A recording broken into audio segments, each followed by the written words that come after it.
નમસ્તે બાળ મિત્રો, મજામાં બધા? ફરીથી Badani sir, Shri Bhagyoday secondary and higher secondary school Josapar, ધોરણ 9.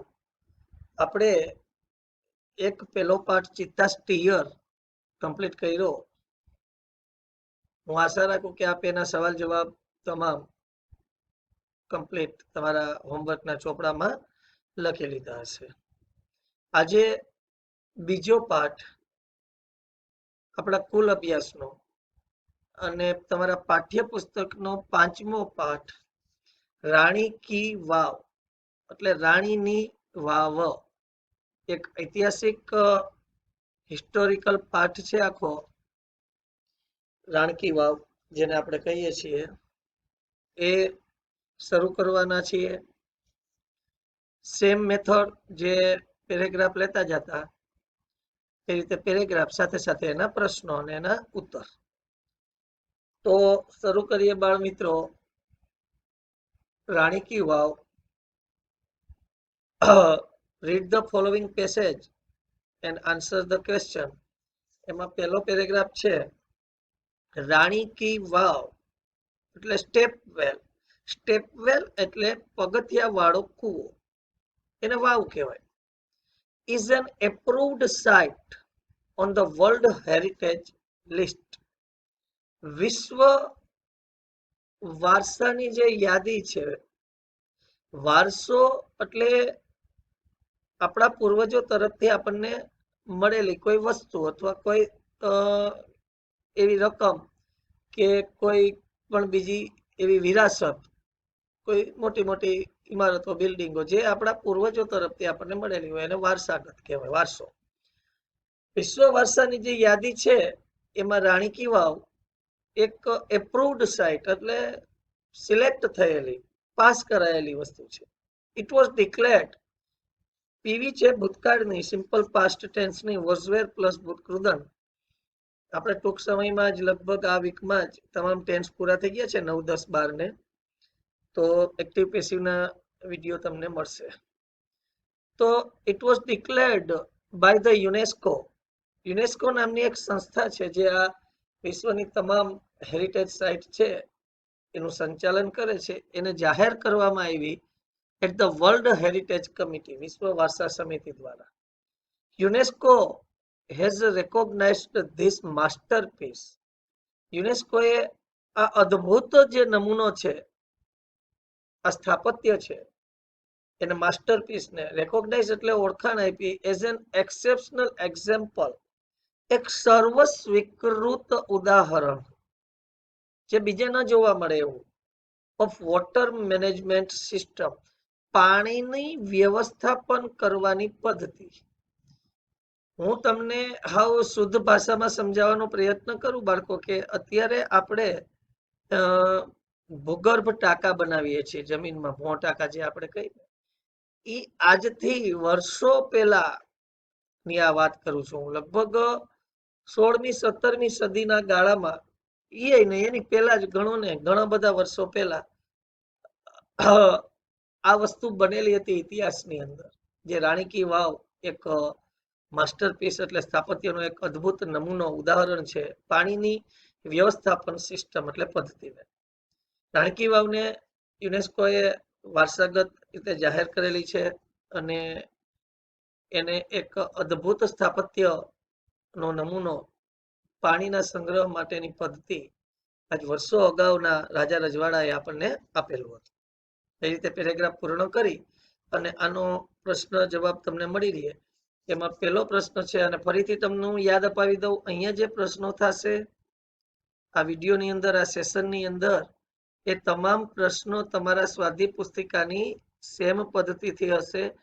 જ્યારે પણ આપણે શાળા ખુલશે અને સ્વાધ્યાય પુસ્તિકાની રિક્વાયરમેન્ટ રહેશે, જે કંઈ ડિસિઝન આવશે, તો એની અંદર આ તમામ સ્વાધ્યાય પુસ્તિકાની અંદર આ તમામ પ્રશ્નો હશે. એટલે આ તમારા માટે ખજાનો છે. તમે આ વિડીયો અથવા તો આ તમે જે હોમવર્ક કરો, આમાં આપેલા તમામ પ્રશ્નો તમારે તમારા રફ નોટના જે તમે બુક ચોપડા બનાવેલા છે એની અંદર લખવાના છે. એ સેમ પ્રશ્નો સ્વાધ્યાય પુસ્તિકાની હશે. અંદર હશે. એક બે વધારાના આ વિડીયોમાં હશે, ઓછા નહીં હોય, કારણ કે એ મારી રીતે બનાવીને કદાચ મૂકેલા હોય જરૂર પડે ત્યાં. તો હુ ડિક્લેર્ડ રાણકી વાવ એન એપ્રુવ્ડ સાઇટ? કોણે રાણકી વાવને એક એપ્રુવ્ડ સાઇટ તરીકે જાહેર કરેલી છે? તો તમારી પાસે બેઠે બેઠો જવાબ છે યુનેસ્કો ડિક્લેર્ડ રાણકી વાવ એન એપ્રુવ્ડ સાઇટ. આ રીતનો ઇઝીલી તમે પ્રશ્નનો જવાબ મેળવી શકો. બીજું છે what is the vav an example of? આ વાવ છે એ શેનું ઉદાહરણ છે? તો આપણે આગળ પેરેગ્રાફમાં જોયું કે the vav is an example of water management system, એટલે પાણીની વ્યવસ્થાપનની જે પદ્ધતિ છે, પાણીનો સંગ્રહ કેમ કરવો જ્યારે આપણે જરૂર પડે ત્યારે. તો આ રીતે આપણે વોટર મેનેજમેન્ટ સિસ્ટમને પદ્ધતિનું એક ઉદાહરણ છે. એના પછીનું ત્રીજું પ્રશ્ન છે એનાઉન્સ્ડ મીન્સ. એનાઉન્સ્ડ એટલે જાહેર કરવું. એનો સિમિલર વર્ડ ડિક્લેર્ડ એવું થાય. આ રીતે અહીંયા પેલા પેરેગ્રાફના પ્રશ્ન 3 હતા જે આપણે પૂર્ણ કર્યા. પછીનો એક બીજો પેરેગ્રાફ છે it was, sorry it is છે, હજી હતી નહીં. રાણકી વાવ અત્યારે પણ છે, બરાબર, અને ઘણા બધા વિઝિટર્સ ત્યાં મુલાકાત લે છે. It is a wonderful sample, એક અદ્ભુત નમૂનો છે, ઓફ ટેકનોલોજીકલ ડેવલપમેન્ટ, એટલે એક તકનીકની દ્રષ્ટિએ એનો વિકાસ થયો. Technological development. વર્ષો પહેલાની જે વાત છે ત્યારે આટલી બધી ટેકનોલોજી પણ અસ્તિત્વમાં નહોતી. અત્યારે આપણી પાસે જે ટેકનોલોજીનો યુઝ કરીએ છીએ એ સમયમાં ટેકનોલોજી નહોતી. જ્યારે ભીમદેવ સોલંકી આ પાઠની અંદર જ આવશે, એની રાણી ઉદયમતી એને આ વાવ બનાવેલી છે. તો ભીમદેવ સોલંકી જ્યારે રાજા હતા ત્યારે એ સમયમાં આટલી બધી ટેકનોલોજી નહોતી, છતાં પણ ટેકનોલોજીકલ ડેવલપમેન્ટ, એક વિકાસની દ્રષ્ટિએ જેની અંદર તેને ટેકનોલોજીનો ઉપયોગ કર્યો હોય એવો એક સેમ્પલ એટલે નમૂનો છે. વન્ડરફુલ એટલે અદ્ભુત નમૂનો છે. પણ કેવો નમૂનો? શેના માટે? ફોર યુટિલાઇઝિંગ ગ્રાઉન્ડ વોટર, જમીનના પાણીને યુટિલાઇઝ એટલે ઉપયોગમાં લેવું, વોટર રિસોર્સિસ એટલે જમીનની અંદરથી પાણીના સ્ત્રોત જે મળે છે એને ઉપયોગમાં લેવું, ઇન અ સિંગલ સ્ટ્રક્ચર, એક જ માળખાની અંદર. યુટિલાઇઝ એટલે મેકિંગ યુઝ ઓફ, એવો સિમિલર વર્ડ્સ પૂછશે તમને. તો એ પાણીનો ઉપયોગ કેમ કરવો, એ વિકાસ, ટેકનોલોજીકલ ડેવલપમેન્ટ, એ વિકાસનો એક અદ્ભુત નમૂનો છે. It is also unique illustration. Unique એટલે સમથિંગ ડિફરન્ટ ફ્રોમ અધર, બીજાથી કંઈક અલગ. ઇલસ્ટ્રેશન એટલે એક છાપ મૂકી જાય છે. Of breaking large space into a smaller volumes, એક નાનકડા સંગ્રહસ્થાનની અંદર એક વિશાળ જગ્યાને તોડી એક નાનું સંગ્રહસ્થાન બનાવવું વિથ આર્ટિસ્ટિક પ્રેઝન્ટેશન, એક કળા, સ્થાપત્ય કળા કારીગરીનો નમૂનો છે અને એની રજૂઆત કરે છે, દર્શાવે છે. Rani ki Vav has a great appeal to every observer, અને રાણી કી વાવ દરેક નિરીક્ષણકર્તાઓ માટે એક ગ્રેટ અપીલ એટલે એક મોટી અપીલ એટલે ત્યાં આવવા માટે આપણને પ્રેરણા આપે, આપણને ત્યાં જવા મજબૂર કરે દરેક નિરીક્ષણકર્તાઓ માટે. એવી રાણકી વાવ એક અદ્ભુત નમૂનો છે. એના પણ પ્રશ્નો છે. એમાં પહેલો પ્રશ્ન છે what is the vav, a wonderful sample of? વાવ શેનો અદ્ભુત નમૂનો છે? તો the vav is a wonderful sample of technological development for utilizing groundwater resources in a single structure. પાણીનો ઉપયોગ એક જ સ્થળે કઈ રીતે વધારે પડતા પ્રાણીનો ઉપયોગ થઈ શકે એનો એક અદ્ભુત નમૂનો છે. બીજો પ્રશ્ન છે what is the vav an illustration of? આ શેનું એક પ્રતિબિંબ દર્શાવે છે? The wow is an illustration of breaking large space into smaller volumes with artistic presentation. એક કલા કારીગરીનો, સ્થાપત્યનો એક અદ્ભુત નમૂનો છે કે જે એક નાની જગ્યાને વિશાળ જથ્થાનું પાણી સમાવી શકે એવું એક ઇલસ્ટ્રેશન એટલે છાપ છોડી જાય છે, દર્શાવે છે. બાળ મિત્રો, આ જે પ્રશ્નનો જવાબ છે ને તમારા પાઠ્યપુસ્તકને બાજુમાં રાખો, એની અંદર પેરેગ્રાફ છે, એને ઇઝીલી તમે બેઠે બેઠો જવાબ મળે છે. ત્રીજો પ્રશ્ન છે what is Rani ki Vav for every observer? દરેક નિરીક્ષણકર્તાઓ માટે રાણી કી વાવ શું છે? તો Rani ki Vav is a great appeal for every observer. અને પછીનો પ્રશ્ન છે મેકિંગ યુઝ ઓફ નો ઉપયોગ કરવો મતલબ? મેં આગળ પેરેગ્રાફમાં તમને કીધું એ રીતે યુટિલાઇઝિંગ. આ રીતે અહીંયા બાળ મિત્રો આ બીજા પેરેગ્રાફના પ્રશ્નો પણ પૂર્ણ થાય છે. આગળ વધીએ બાળ મિત્રો. એના પછીનો એક પેરેગ્રાફ છે. હવે ક્વીન ઉદયમતી, રાણી ઉદયમતી કોણ હતા? The widow of king Bhimdev one, રાજા ભીમદેવ એકના વિધવા, વિડો એટલે વિધવા. કન્સ્ટ્રક્ટેડ ધીસ વાવ, આ વાવનું બાંધકામ કરેલું હતું બિટવીન 1022 એન્ડ 1063 એડી, એટલે 1022 થી 1063 એન્નો ડોમિની, એડી એટલે એન્નો ડોમિની, ઈસવીસનને એડી કહેવામાં આવે, અને ઈસવીસન પૂર્વે હોય તો બીસી, બિફોર ક્રાઇસ્ટ, ઈસવીસન પૂર્વે, અને એડી એટલે એન્નો ડોમિની, ઈસવીસન અત્યારે જે આપણે 2020 અથવા 2020 એડી ચાલે છે ઈસવીસન, એને એડનો ડોમિની એવું ફૂલ ફોર્મ થાય. તો 1022 થી 1063 ની ઈસવીસન દરમિયાન એના વચ્ચે કિંગ ભીમદેવ એકના વિધવા પત્ની એવા રાણી ઉદયમતીએ આ વાવનું બાંધકામ કરેલું હતું. રાણી કી વાવ હેઝ બીકમ, પૂર્ણ વર્તમાનકાળનું વાક્ય છે હેવેસ પ્લસ ભૂતકૃદન. Rani ki Vav has become one of the most popular place to visit in Gujarat.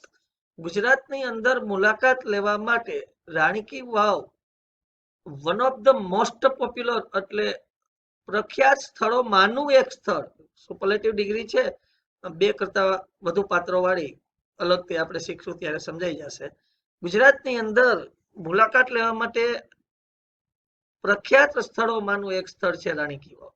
King Bhimdev one એટલે રાજા ભીમદેવ એક belonged to the Solanki dynasty of Anhilwad Patan. Anhilwad પાટણમાં સોલંકી વંશના રાજા હતા ભીમદેવ વન. બિલોંગ્ડ એટલે ધરાવતા હતા, સોલંકી ડાયનેસ્ટી એટલે સોલંકી વંશ. આપણે સોશિયલ સાયન્સ સમાજ વિદ્યાની અંદર આ બધું ભણી ગયા છીએ અથવા ભણીએ છીએ.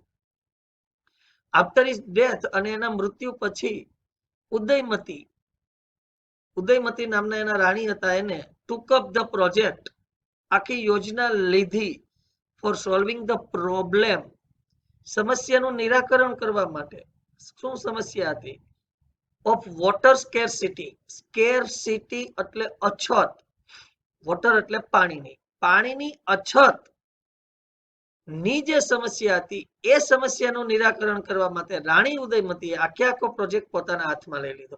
અને આ પાણીની સમસ્યાનો સામનો કોણ કરી રહ્યા હતા? Faced by the people of Patan.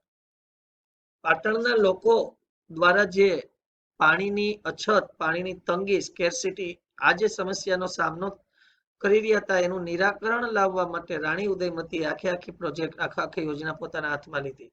Faced by the people of Patan. Unfortunately, અને બદનસીબે, ફોર્ચ્યુનેટલી એટલે સદનસીબે, અનફોર્ચ્યુનેટલી એટલે બદનસીબે, ધ ક્વીન ઓલ્સો ડાઇડ, રાણી પણ મૃત્યુ પામ્યા before the completion of the structure. આ આખું માળખું પૂર્ણ થાય, કમ્પ્લીશન એટલે પૂર્ણતાના આરે આવે એ પહેલા રાણીનું પણ મોત થયું બદનસીબે. In the world of architecture, અને આર્કિટેક્ચર એટલે જે બાંધકામની દુનિયા છે, જે આપણે આર્કિટેક્ચરનું આખું સ્ટ્રક્ચર હોય છે, બિલ્ડરથી માંડીને તમામ જે આખું કન્સ્ટ્રક્શન થતું હોય, એ આખી આર્કિટેક્ચરની દુનિયામાં her beautiful idea has received immense appreciation. એનો આ સુંદર મજાના વિચારને અદ્ભુત વખાણ અને કદર મળ્યા. બધા એની કદર કેવી, અને આજની તારીખમાં પણ 21મી સદીમાં પણ એનો જે આ વિચાર હતો એને આપણે ભૂગર્ભ ટાંકા તરીકે અમલમાં લીધેલો છે કે તમે પાણીનો સંગ્રહ કરી રાખો. એ આ રાણી કી વાવ, રાણી ઉદયમતીનો જે વિચાર હતો, અદ્ભુત વિચાર, એ વિચારને આજની તારીખમાં પણ લોકો ફોલો કરે છે. તો આ રીતે આ પેરેગ્રાફ પણ અહીંયા બાળ મિત્રો પૂર્ણ થાય છે. આ પેરેગ્રાફની અંદર પણ પ્રશ્નો હોય. એમાં પહેલો પ્રશ્ન છે, હુ કન્સ્ટ્રક્ટેડ ધ વાવ, વાવનું બાંધકામ નિર્માણ કોને કર્યું? તો જવાબ મળે છે queen Udayamati constructed the vav. એના પછીનો પ્રશ્ન છે to which dynasty did king Bhimdev belong? રાજા ભીમદેવ કયા વંશના રાજા હતા અથવા કયો વંશ ધરાવતા હતા? તો જવાબ મળે ડીડ થી પ્રશ્ન પૂછ્યો, બિલોંગ નું બિલોંગ ડ કરવું પડે. King Bhimdev belonged to Solanki dynasty. Solanki વંશના રાજા હતા અથવા સોલંકી વંશ ધરાવતા હતા. પછીનો પ્રશ્ન છે why did queen Udayamati build the vav? રાણી ઉદયમતીએ શા માટે આ વાવનું બાંધકામ કર્યું? તો આપણે જાણીએ છીએ પેરેગ્રાફમાં કે ભાઈ પાટણના લોકો જે પાણીની તંગી પાણીની અછતનો સામનો કરી રહ્યા હતા એ પ્રોબ્લેમનું સોલ્વ કરવા માટે એને નિરાકરણ લાવવા માટે. તો ક્વીન ઉદયમતી બિલ્ડ નું બિલ્ડ કારણ કે ડીડ થી પ્રશ્ન છે. Queen Udayamati built the vav for solving the problem of water scarcity to faced by the people of Patan. પારણ થઈ ગયું છે, પ્રિન્ટ મિસ્ટેક છે, ત્યાં પાટણ આવશે. પાટણના પ્રજા પાટણના લોકો જે પાણીની તંગી પાણીની અછતનો સમસ્યાનો સામનો કરી રહ્યા હતા એનું નિરાકરણ લાવવા માટે રાણી ઉદયમતીએ વાવનું બાંધકામ કર્યું. What happened before the completion of the vav? અને વાવ પૂર્ણ થાય પહેલા શું ઘટના બની, શું બન્યું? તો ક્વીન ઉદયમતી ડાઇડ, રાણી ઉદયમતી મૃત્યુ પામ્યા. Before the completion of the vav એટલે વાવનું પૂર્ણ થાય પહેલા રાણી ઉદયમતી પોતે મૃત્યુ પામ્યા. એના પછીનો પ્રશ્ન છે પાંચમો, when was this vav constructed? આ વાવ ક્યારે બાંધવામાં આવી હતી? તો ધ વાવ વોઝ કન્સ્ટ્રક્ટેડ કોક દ્વારા બાંધવામાં આવેલી હતી, માટે પેસિવ રચના છે. નેક્સ્ટ વિડિયો આવશે તમને આફ્ટર ધ ફિનિશિંગ ટેન્સ, કાળ પૂર્ણ થયા પછી એક્ટિવ પેસિવ આવશે ત્યારે તમને સમજાઈ જશે. The vow was constructed between 1022 and 1063 AD એનો ડોમિની. 1022 થી અને 1063 ની વચ્ચે આ વાવનું નિર્માણ કરવામાં આવેલું હતું. આ રીતે આ પેરેગ્રાફ અને એના પ્રશ્ન પૂર્ણ થાય છે. આપે આ પ્રશ્નો આપના પુસ્તક જે રફ નોટનો ચોપડો બનાવેલો છે એમાં લખવાના છે. એના પછીનો પેરેગ્રાફ છે ક્વીન સ્ટેપ વેલ એટલે રાણીની પગથિયા વાળો કૂવો અથવા તો રાણી કી વાવ, એનું નામ છે. ઇઝ એ 7 સ્ટોરેજ સ્ટ્રક્ચર, 7 માળનું બાંધકામ છે. 7 માળનું માળખું છે, સ્ટ્રક્ચર છે. 7 માળ છે, એમાં 7 floor. This East facing step પૂર્વ તરફ ફેસિંગ સ્ટેપ વેલ એટલે પૂર્વ તરફ જેનું દ્વાર છે એવી આ સ્ટેપ વેલ એટલે વાવ કૂવો પગથિયા વાળો ઇઝ 64 મીટર્સ લોંગ એટલે 64 મીટર લાંબો. આ વાવની કેવડી વાવ છે. હાઉ બિગ ઇઝ ધ વાવ આવો પ્રશ્ન પૂછે તો વાવ કેવડી મોટી છે તો 64 મીટર લાંબી એટલે 1 metre is equal to I think 3.25 foot જેટલું જૂનવાણી માપ હોઈ શકે. તો 64 ગુણ્યા ખાલી 3 કરો એટલા મીટર એટલા ફૂટ લાંબી. 20 મીટર્સ વાઇડ એટલે લગભગ 60 ફૂટ જેટલી પહોળી. એન્ડ 27 મીટર્સ ડીપ એટલે લગભગ 81 ફૂટ જેટલી ઊંડી આ વાવ છે. ફરીથી 64 મીટર લાંબી, 20 મીટર પહોળી અને 27 મીટર ઊંડી. ઈચ સ્કલ્પચર એટલે એની અંદર રહેલા અલગ અલગ પ્રકારના કોતરણી કામ, એના માળખાઓ, એના ઝરૂખાઓ, એના ચાલવાના અલગ અલગ પેસેજ, પેવેલિયન, પિલર આ બધું આવશે. તો દરેક સ્કલ્પચર એટલે એનું કોતરણી કરેલું સ્થળ, પેસેજ એટલે ચાલવાની જગ્યા, પિલર એટલે જે આપણે સ્તંભ ઊભા કરીએ એ, એન્ડ પેવેલિયન એટલે ઊભું રહેવા માટેની જગ્યા.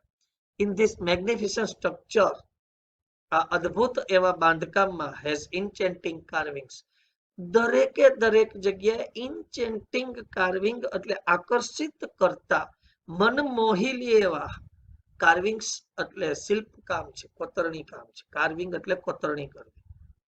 અલગ અલગ પ્રકારના સ્ટ્રક્ચર છે. ઓન ઇટ્સ સાઇડ વોલ્સ અને એની દિવાલોની બાજુમાં, બધી બાજુ દિવાલો છે ને એમાં there are around 800 sculptures આશરે 800 જેટલા મૂર્તિઓ, અલગ અલગ કોતરણીઓ, અલગ અલગ નમૂનાઓ આ દરેક દિવાલો ઉપર છે. જે આપણું વર્ષો પહેલાનું સ્થાપત્ય હતું, ભારત દેશ છે ને બાળ મિત્રો, એ કોતરણી માટે પણ આજની તારીખમાં વિશ્વમાં નંબર 1 છે. ટેકનોલોજીમાં કદાચ દુનિયાના ગમે એટલા દેશ આગળ વધે, પણ એને કાર્વિંગ્સ જોવું હોય તો એક વખત ફરીથી અહીંયા રાણી કી વાવ જોવા, ખજુરાહો મંદિર જોવા, મોઢેરા સૂર્ય મંદિર જોવા, અથવા તો આબુ દેલવાડાના દેરા જોવા આવવું જ પડે. એ સિવાય દક્ષિણમાં પણ ઘણા બધા એવા મંદિરો હશે કે જે આપણે પણ જાણતા ન હોય. તો 800 જેટલા એની અંદર મૂર્તિઓનું કોતરણી કામ કરેલી છે દરેક દિવાલોમાં. આ રીતે પેરેગ્રાફ અહીંયા પૂર્ણ થાય. એના પણ પ્રશ્ન છે. એમાં પહેલો પ્રશ્ન છે, how many storage does the vav have? વાવની અંદર કેટલા માળ છે? તો હેવ 10 થી પ્રશ્ન પૂછ્યો છે એટલે હેવ નું હેઝ કરવું પડે. તો ધ વાવ હેઝ 7 સ્ટોરેજ. તો તમે જો હેઝ નું હેઝ નહીં કરો ને તો હેવ લખશો ને તો તમને માર્ક્સ ના પડે. ગ્રામેટિકલી મિસ્ટેક છે. પછીનો પ્રશ્ન છે, how big is the vav? વાવ કેટલી મોટી છે? તો the vav is 64 metres long, 20 metres wide and 27 metres deep. આ રીતે એનો જવાબ લખવો પડે. પછીનો પ્રશ્ન છે, which parts of the vav have enchanting carvings? વાવના કયા વિભાગોમાં, કયા સ્થળે એક મનને મોહિલી એવા શિલ્પ સ્થાપત્ય નમૂનાઓ આપેલા છે. ઇન્ચેન્ટિંગ એટ્રેક્ટિવ નું સમાનાર્થી છે, આવશે હમણાં આપણે. તો each sculpture, passage, pillar and pavilion of the vav have enchanting carvings. આપણા મન મોહિલી એવા દરેક સ્થળે અલગ અલગ શિલ્પકળાઓના નમૂનાઓ છે. What is carved? શું કોતરણી કરવામાં આવેલી છે on the side walls of the vav? વાવની બાજુમાં દિવાલોમાં શું કોતરણી કામ કરેલું છે? તો એનો જવાબ આવે અરાઉન્ડ 800 સ્કલ્પચર્સ. આશરે 800 જેટલા નમૂનાઓ, મૂર્તિકળાઓ, મૂર્તિ સ્થાપત્યો are carved on the side of the vav. અને એના પછીનો એટ્રેક્ટિવ મીન્સ આકર્ષિત, મતલબ શું થાય? તો ઇન્ચેન્ટિંગ, આકર્ષિત કરવું. આ રીતે બાળ મિત્રો આ પેરેગ્રાફ અને એના સવાલ જવાબ અહીંયા પૂર્ણ થાય છે. ફરીથી આગળ વધીએ. નવો paragraph. There are nearly 400 big sculptures of different gods and goddesses. આ વાવમાં નિયરલી એટલે આશરે લગભગ 400 જેટલા મોટા સ્કલ્પચર્સ એટલે મૂર્તિઓ, નમૂનાઓ, કોતરણીઓ ઓફ ડિફરન્ટ ગોડ્સ એન્ડ ગોડીસ એટલે અલગ અલગ ભગવાન અને દેવી, માતાજીઓના નમૂનાઓ છે, માતાજીઓની મૂર્તિઓ છે. In the vav at present. અત્યારે વર્તમાન સમયમાં લગભગ અલગ અલગ ઘણી બધી મૂર્તિઓ, 400 જેટલી મૂર્તિઓ આ વાવની અંદર અત્યારે પણ હાજર છે. ધીસ નંબર્સ અને આ સંખ્યા વુડ હેવ બીન હોઈ શકે છે, મેની મોર વધારે ને વધારે, ઇન ધ પાસ્ટ ભૂતકાળમાં, ઇન ઇટ્સ ઓરિજિનલ સ્ટ્રક્ચર જ્યારે આ ઓરિજિનલ આખું માળખું એનું તૈયાર થયું હતું ત્યારે ભૂતકાળની અંદર, કારણ કે આપણે જોયું 1022 થી 1063 ની વચ્ચે એટલે લગભગ ઘણો બધો સમય થઈ ગયો. તો એ ગાળામાં ઘણા બધા વધારે દેવ દેવતાઓના અલગ અલગ સ્થાપત્ય અને મૂર્તિઓ હોઈ શકે ભૂતકાળમાં. Each storage has a narrow corridor. અને દરેક માળની અંદર એક સાંકડી એવી કોરિડોર એટલે ચાલવાની ગલી છે જ્યાંથી આપણે તમે આવન જાવન કરી શકે વિઝિટર. ફોર ધ વિઝિટર્સ એટલે મુલાકાતીઓ માટે. ટુ એપ્રિસિએટ વખાણ કરવા માટે. ધ બ્યુટી ઓફ સ્કલ્પચર્સ આ મૂર્તિઓની સુંદરતાને નિરીક્ષણ કરવા માટે, એનું કદર કરવા માટે. એન્ડ કાર્વિંગ્સ અને જે કોતરણીઓ છે, ઇનગ્રેવ્ડ ઓન ધ વોલ્સ કે જે દિવાલો ઉપર કોતરવામાં આવેલી છે, ઇનગ્રેવ્ડ કરેલી છે. Even the pillars of the vav are not an exception to it. અને વાવની અંદર રહેલા સ્તંભ પણ are not an exception to it એની હાજરી પુરાવે છે, મતલબ કે એની સાબિતી આપે છે. તે display splendid artistic marvel on stone. આ શું દર્શાવે છે? આ પિલર્સ છે એ શું દર્શાવે છે? તે ડિસ્પ્લે એ દર્શાવે છે. સ્પ્લેન્ડિડ આર્ટિસ્ટિક એટલે ભવ્યાતિ ભવ્ય કલાનો નમૂનો. માર્વેલ ઓન ધ સ્ટોન કે જે પથ્થર ઉપર કોતરણી કરવામાં આવી છે, અદ્ભુત પથ્થર ઉપર કરેલી કોતરણી દર્શાવે છે. આ રીતે બાળ મિત્રો આનો પેરેગ્રાફ અહીંયા પૂર્ણ થાય છે. આમાં પણ પ્રશ્નો છે. How many sculptures are there in the vav? તો વાવની અંદર અત્યારે પ્રેઝન્ટમાં કેટલા સ્કલ્પચર્સ એટલે મૂર્તિ અને સ્થાપત્યો છે? તો there are 400 sculptures in the wow at present. વર્તમાનમાં 400 ની આશરે પણ વધારે સ્થાપત્યના નમૂનાઓ છે. એના પછીનો પ્રશ્ન છે, why does each story have a narrow corridor?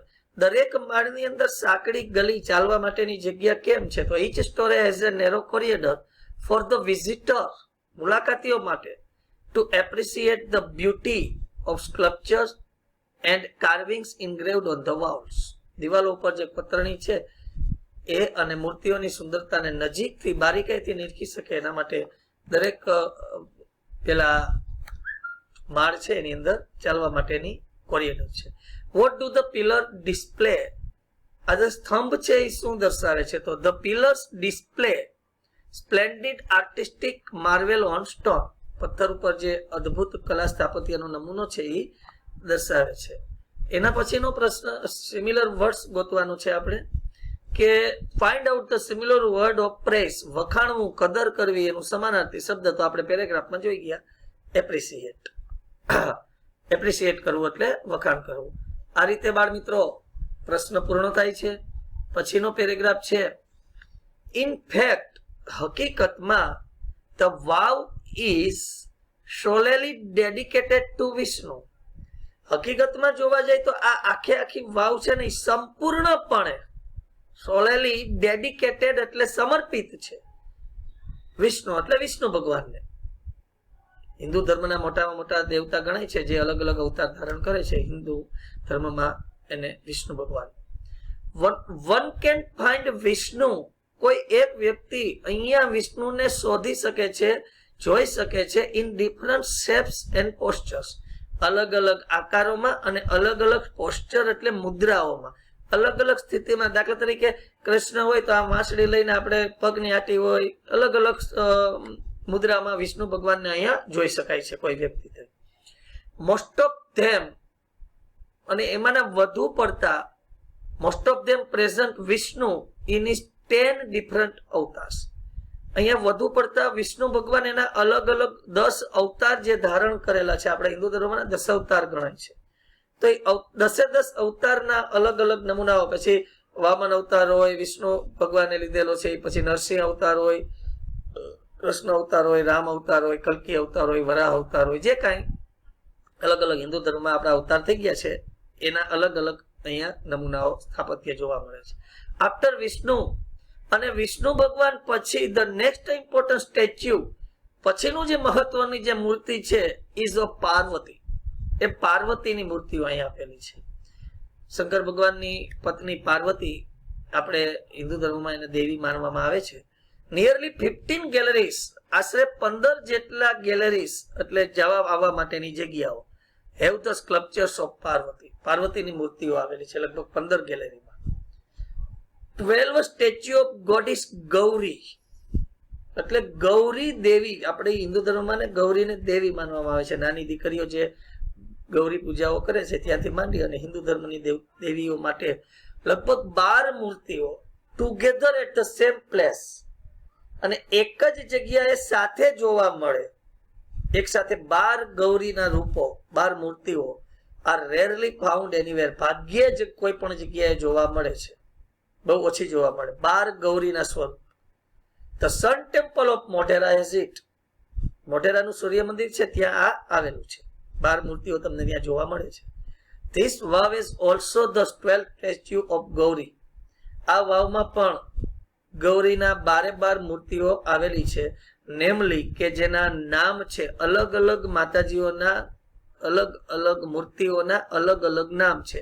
અને એ 12 સ્ટેચ્યુ છે એ પાર્વતીનો જ અવતાર ગણાય છે. અને 12 નામ છે ઉમા, પાર્વતી, ગૌરી, લલિતા, શ્રીયા, કૃષા, મહેશ્વરી, રંભા, સાવિત્રી, ત્રિસંદા, ટોટલ એન્ડ ત્રિપુરા.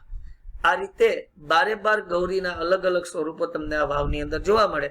બીજું એક સ્થળ છે મોઢેરાનું સૂર્ય મંદિર, ત્યાં પણ જોવા મળે છે. એમાં પણ પ્રશ્ન છે, name the 12 different statue of Gauri in the vav. ખાલી આપણે નામ લખવાના છે. તો આપણે હમણાં છેલ્લે પેરેગ્રાફમાં જોયા, ઉમા, પાર્વતી, ગૌરી, લલિતા, શ્રીયા, કૃષા, મહેશ્વરી, રંભા, સાવિત્રી, ત્રિસંદા, ટોટલ એન્ડ ત્રિપુરા. એના પછીનો પ્રશ્ન છે, to which god is the vav dedicated.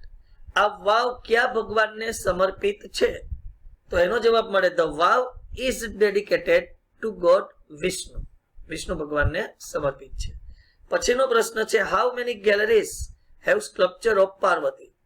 કેટલી ગેલેરીઝની અંદર પાર્વતીની મૂર્તિઓ તમને જોવા મળે છે? તો આપણે આગળ જોઈ ગયા પેરેગ્રાફમાં કે nearly 15 galleries have the sculpture of Parvati. એના પછીનો પ્રશ્ન છે, વેર કેન યુ ફાઇન્ડ. તમે ક્યાં જોઈ શકો છો 12 સ્ટેચ્યુ ઓફ ગોડિસ પાર્વતી. પાર્વતીની 12 અલગ અલગ મૂર્તિઓ બિસાઇડ્સ રાણી કી વાવ. રાણી કી વાવ ઉપરાંત તમને ક્યાં જોવા મળે? તો આપણે પેરેગ્રાફમાં જોયું સન ટેમ્પલ ઓફ મોઢેરા. તો we can find 12 statue of goddess Parvati at the Sun Temple of Modhera besides એટલે તદ ઉપરાંત રાણી કી વાવ. રાણી કી વાવ ઉપરાંત આપણને ક્યાં જોવા મળે છે? તો સન ટેમ્પલ ઓફ મોઢેરા, મોઢેરાના સૂર્ય મંદિરમાં. અને એના પછીનો પ્રશ્ન છે, how do the sculpture present Vishnu. આ જે મૂર્તિઓ છે અલગ અલગ એ વિષ્ણુને કઈ રીતે દર્શાવે છે? તો the sculpture present Vishnu in different shapes and postures. અલગ અલગ આકારો અને અલગ અલગ મુદ્રાઓમાં વિષ્ણુને દર્શાવે છે. આ રીતે બાળ મિત્રો આ પેરેગ્રાફ અને આ પ્રશ્ન અહીંયા પૂર્ણ.